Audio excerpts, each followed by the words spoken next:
Hi friends, welcome back to my YouTube channel mission NCERT. इस video में हम बात करेंगे जो बच्चों की डिमांड थी कि काउंसलिंग के बारे में। हमें बताओ, रिजल्ट तो आ गया, हमें पता है कि हम सेफ स्कोर हमने अचीव भी कर दिया है। अब बताओ कि इधर से आगे प्रोसेस हमें क्या क्या होगा ताकि कोई भी अपडेट हम मिस न कर पाए। इस वीडियो में इसीलिए आया हूँ मैं कि आपको सब कुछ बताना है, कंप्लीट इन्फॉर्मेशन। आपका एनटीए के साथ अब लिंक खत्म हो गया।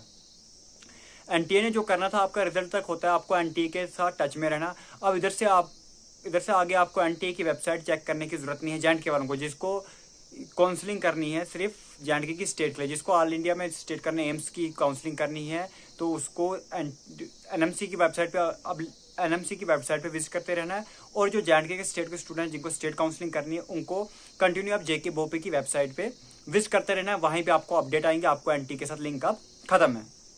सिंपल बात में सबसे पहले अब हमारा जो रिजल्ट है, जो हमारा स्टेट का जो स्टूडेंट का रिजल्ट है जेएंडके स्टेट का, वो एनटीए अब देगा जेके बोपी वालों को। ठीक है, वो आपका रिजल्ट जो सेंड करेगा वो जेके बोपी वालों को सेंड करेगा।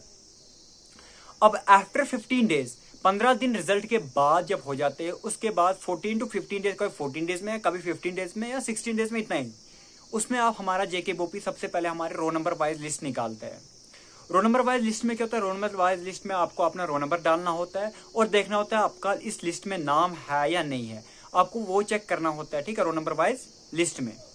ठीक है, कुछ नहीं उसका काम होता है। उसमें होता है कि आपका जो एनटीए ने रिजल्ट भेजा है कि आपके स्टेट में आया नहीं है। अगर नहीं आया होता, आपका रोल नंबर नहीं होता, तो आपको विजिट करना होता है जेके बोपी। वहां पे आपको उनको बताना पड़ता है कि मेरा रोल नंबर वाइज में लिस्ट में मेरा रोल नंबर है ही नहीं की। ठीक है, तो वहां से हमें क्या प्रिडिक्ट कर सकते हैं? वहां से जब हम उनको अरेंज करते हैं सीक्वेंस में, वहां से हमें पता चल जाता है कि किस रैंक पे क्या स्टूडेंट है इस बार जेएंडके में। ठीक है, एक हम अरेंज कर देते हैं एक सीक्वेंस में और पिछले साल से कंपेयर करते हैं, फिर कट ऑफ उधर से पता चलता है इंक्रीज होगा डिक्रीज होगा। ये कितने दिन के बाद? 15 डेज के बाद आफ्टर रिजल्ट ये प्रोसेस होता है।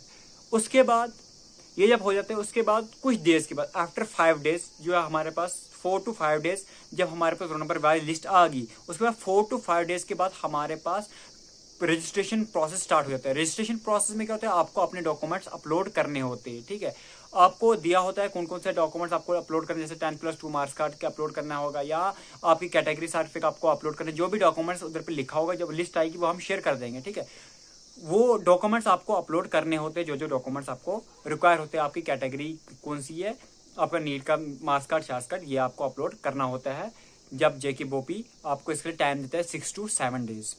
ठीक है, क्या रोल नंबर वाइज लिस्ट के बाद आपका 4 से 5 दिन के बाद आपके रजिस्ट्रेशन स्टार्ट होती है। जब रजिस्ट्रेशन आपके स्टार्ट होते हैं, उसमें आपको जो बोला गया होता है वही डॉक्यूमेंट्स आपको अपलोड करने होते हैं। उनकी डिटेल भी आपको दी जाएगी नेक्स्ट वीडियो में कि कौन कौन से डॉक्यूमेंट्स आपको रिक्वायर है।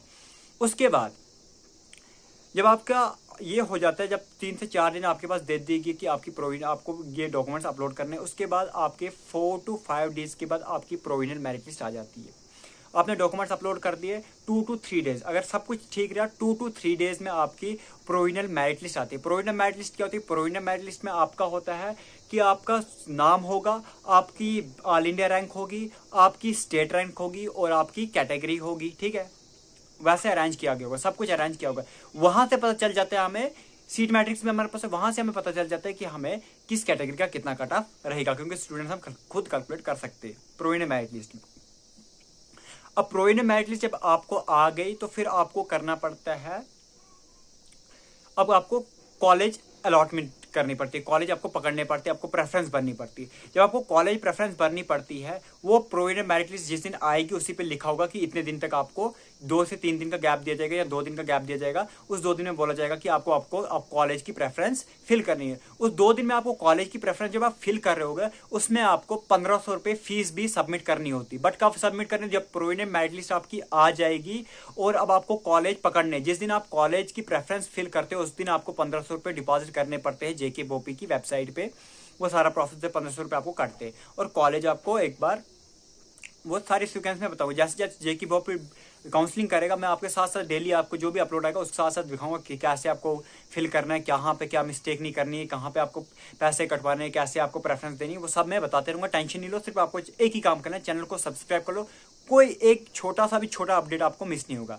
ठीक है, 1500 रुपये फिल करने, 1500 रुपये भरने और आपको कॉलेज प्रेफरेंस देनी है। After college preference with in, जब आपके डेज खत्म हो गए, विद इन 1 to 2 डेज में आपका आ जाता है final merit list. Final merit list में क्या होता है, आपके कॉलेज कौन से आपको अलॉट हुए हैं, ठीक है, कॉलेज अलॉटमेंट आपकी कौन सी हुई है ना, किस कॉलेज में आपको जाना है एडमिशन करने, ठीक है, ये सब होता है फाइनल मेरिट लिस्ट में। आपको कौन सा कॉलेज मिला है, एमबीबीएस मिला है, बीडीएस मिला है, ठीक है। और आयुष कोर्स वाले जो बीएमएस, बीयूएमएस, बीपीटी वाले हैं, उनके लिए अलग रजिस्ट्रेशन होती है। उनको अगर इस वक्त भी रजिस्ट्रेशन करेंगे वो भी अलाउ की जाती है, बाद में भी कर सकते हैं, उनके लिए अलग रजिस्ट्रेशन भी होती है, वेट भी कर सकते हो, या इसी के साथ रजिस्ट्रेशन कर लो। ये फीस जो आपने 1500 भरी है ये आपकी उधर भी लग जाएगी। जब आयुष कोर्स की जब काउंसलिंग होगी तब आपको ये 1500 दोबारा नहीं भरने पड़ते। अगर बाद में भरना चाहोगे तो बाद में भी भर सकते हो, ठीक है। आयुष कोर्स वालों के बारे में भी अब आपको जब फाइनल मेरिट लिस्ट आती है उधर से बाद में 5 to 6 डेज और दिए जाते हैं आपको कि आपको कॉलेज आपको ज्वाइन करना है, अपने डॉक्यूमेंट्स फिल करने हैं, आपको 26,000 कुछ 27,000 अप्रॉक्सिमेट मान के चलो फीस आपको सबमिट करनी है कॉलेज में। डॉक्यूमेंट्स तो सब कुछ दिया होता है आपको, अपनी कॉलेज की वेबसाइट पे विजिट करना है, आपको सब कुछ डॉक्यूमेंट दिए होंगे क्या क्या आपको रिक्वायर है। और 3 एफिडेविट आपको बनाने पड़ते हैं। सबसे पहले अगर आपको गैप सर्टिफिकेट बनानी पड़ती है। अब गैप सर्टिफिकेट क्या है, गैप सर्टिफिकेट उन स्टूडेंट को बनानी पड़ती है जो ड्रॉपर्स है, जिसने फ्रेशर में अपनी सीट निकाली है, जिसकी फ्रेशर में सिलेक्शन हो रही है, उसको गैप सर्टिफिकेट की जरूरत नहीं होती है। जो ड्रॉपर होता है, जैसे मैं ड्रॉपर हूं, मुझे गैप सर्टिफिकेट की जरूरत पड़ेगी। अब इस गैप सर्टिफिकेट से क्या होता है, गैप सर्टिफिकेट से ये बोलना वो ये होता है कि आपको उसको फिल करना होता है, उसको बताना होता है आपको कि जो आपने ड्रॉप लिया इस ड्रॉप ईयर में आप क्या कर रहे थे और ड्रॉप लेने का रीजन क्या था। कोई कंपटीशन की वजह से आपने ड्रॉप लिया या आप कहीं और कॉलेज आपने ज्वाइन मत किया था, वो सब आपको बताना पड़ता है। आप गैप ईयर में क्या कर रहे थे वो आपको बताना पड़ता है। किसी क्रिमिनल एक्टिविटी में मत इन्वॉल्व थे, वो उधर सब कुछ होता है। गैप सर्टिफिकेट आपको बनानी पड़ती है, आपको अपने कोर्ट में जाके बनानी पड़ती है, कोर्ट से बनती है, ठीक है। 20-30 मिनट का काम है, अपने कोर्ट में जाना आधे घंटा लगेगा और आराम से बन जाएगी। अभी नहीं बनानी है, जब आपको कॉलेज अलॉट होंगे तब आपको डेज दिए गए उस डेज में बनानी है, ठीक है। अभी पैनिक ना करो। और किसको बनानी है, सिर्फ ड्रॉपर्स को बनानी है। दूसरा आपको एफिडेविट होता है, वो आपको कॉलेज से मिलेगा, कॉलेज ने आपको सेंड किया करेगा। कॉलेज की 2 एफिडेविट और सेंड करेंगे। एक एंटी रैगिंग का आपको सेंड किया जाएगा, वो एफिडेविट, उस पर आपको साइन पेरेंट्स की और अपनी, और दूसरी सेंड की जाएगी आपको वो रूल एंड रेगुलेशन के, कॉलेज की रूल्स एंड रेगुलेशन पे, ठीक है। ये सारा प्रोसेस होगा, वो भी उसी दिन फिल करना है जब आपके कॉलेज अलॉट हो जाए। उसके बाद जो डेज होगा वो सब उस वक्त करना है प्रोसेस। अभी पैनिक ना करो, गैप का भी बता दिया सब कुछ, बस इतना डॉक्यूमेंट्स। और डॉक्यूमेंट्स आपको रिक्वायर होते हैं प्रोविजनल आपकी सर्टिफिकेट रिक्वायर होती है, ट्रांसफर है ना, टीसी रिक्वायर होती है, और क्या रिक्वायर होती है आपको, और होता है आपको अगर करेक्टर सर्टिफिकेट रिक्वायर है, जो डॉक्यूमेंट्स रिक्वायर है वो आपको जरूरत होते हैं। उसकी टेंशन नहीं लो, पहले ही वीडियो पिछले साल की वीडियो भी देख सकते हो आप, वहाँ पे भी मैंने लिखा है कि कौन से डॉक्यूमेंट्स रिक्वायर है। मैं सेपरेट वीडियो मैंने पिछले साल बनाई थी, वो डॉक्यूमेंट्स इस बार भी रिक्वायर होंगे, ठीक है। तो यही कंप्लीट इन्फॉर्मेशन थी। फिर भी मैंने बहुत कोशिश की सारा कुछ कवर करने के लिए इस वीडियो में। फिर भी अगर कोई मिस्टेक होगी होगी, कोई गलती हो गई होगी, कहीं पे कोई डेज गलत कैलकुलेट कर दे होंगे, कुछ गलती होगी होगी, उस चीज़ के लिए माफ़ कर देना। इंसान हूँ, गलती हो जाती है, मैं भी खुद आपकी तरह स्टूडेंट हूँ।